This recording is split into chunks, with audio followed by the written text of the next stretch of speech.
অনুষ্ঠানে প্রধান অতিথি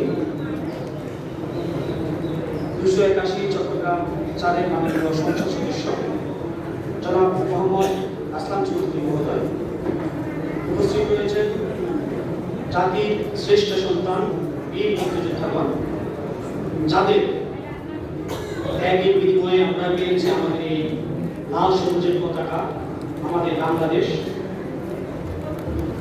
উপস্থিত রয়েছেন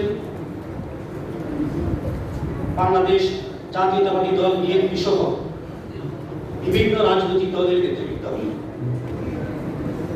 উপজেলার বিভিন্ন দপ্তরের কর্মকর্তা ও কর্মচারীবৃন্দ, প্রিন্ট ও ইলেকট্রনিক মিডিয়ার সাংবাদিকবৃন্দ ও অন্যান্য সুধীবৃন্দ, সবার প্রতি রইল আমার সশ্রদ্ধ সালাম ও শুভেচ্ছা। আসসালামু আলাইকুম। এই গৌরবময় দিনে আমি গভীর শ্রদ্ধার সঙ্গে স্মরণ করছি স্বাধীনতার মহান ঘোষক শহীদ প্রেসিডেন্ট জিয়াউর রহমান সহ 1971 সালের মহান মুক্তিযুদ্ধে আত্মোৎসর্গকারী 30 লাখ শহীদ, সংখ্যার মাদক এবং সকল বীর মুক্তিযোদ্ধাদেরকে, যাদের অসীম ত্যাগ ও আত্মত্যাগের বিনিময়ে অর্জিত হয়েছে আমাদের এই স্বাধীন সার্বভৌম বাংলাদেশ। আমি আজকের অনুষ্ঠানে উপস্থিত থাকার জন্য আজকের অনুষ্ঠানের সম্মানিত প্রধান অতিথি মাননীয় সংসদ সদস্য মহোদয়কে আমাদের উপজেলা প্রশাসনের পক্ষ থেকে আন্তরিক ধন্যবাদ জানাচ্ছি। সম্মানিত সুখী, আমাদের এই স্বাধীনতার এই দিনটি কেবল একটি আনুষ্ঠানিকতা নয়, এটা আমাদের আত্মপরিচয় ভিত্তি। আমি সবসময় বলি, প্রত্যেকটা প্রোগ্রাম বলি যে যদি মুক্তিযুদ্ধ না হতো হয়তো আজকে ইউরোপের সাথে যে আমি এখানে পৌঁছে দাঁড়িয়ে কথা বলছি সেই সুযোগ আমরা হতে পেতাম না।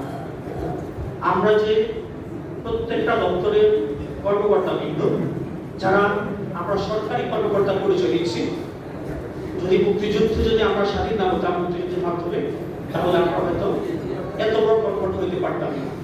আমরা আজকে যা হয়েছি তা আপনারা যে অসীম ত্যাগ করেছেন তারই কর্মফল।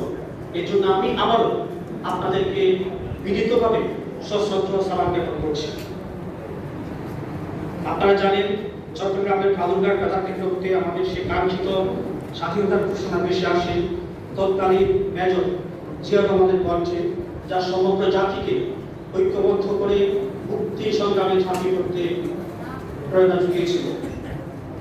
আপনাদের সেই দেখানো পথ ধরে, সেই ত্যাগে, সেই দেশপ্রেমের পথ ধরে আমরা চাই আমাদের বাংলাদেশকে এবং আমাদের সীতাপুর উপজেলাকে একটি উন্নত সমৃদ্ধ বাংলাদেশ এবং সীতাপুর উপজেলা উপহার দেওয়ার জন্য।